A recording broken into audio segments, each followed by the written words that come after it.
أعوذ بالله من الشيطان الرجيم. بسم الله الرحمن الرحيم.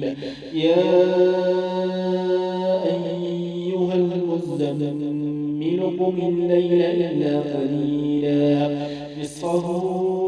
أو انقص منه قليلا أو زد عليه ورتل القرآن ترتيلا إنا سنلقي عليك قولا ثقيلا إن ناشئة الليل هي أشد وطئا وأقوم قيلا إن لك في النهار سبحا طويلا واذكر اسم ربك وتبتل إليه تبتيلا رب المشرق والمغرب لا إله إلا هو فاتخذه وكيلا واصبر على ما يقولون واهجرهم هجرا جميلا وذرني والمكذبين أولي النعمة ومهلهم قليلا إنا لدينا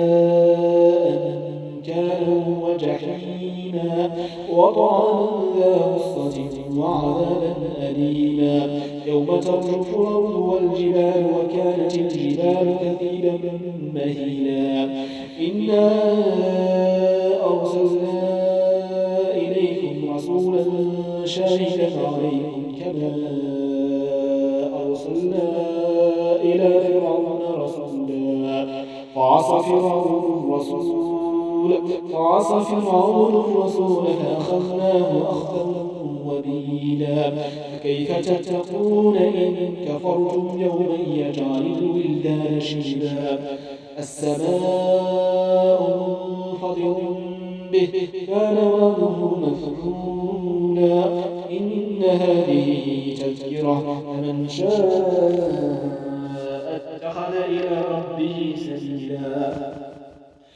إن ربك يعلم أنك تقوم أدنى من ثلثي الليل ونصفه وثلثه وطائفة من الذين معك والله يقدر الليل والنهار علم أن لن تحصوه فتاب عليكم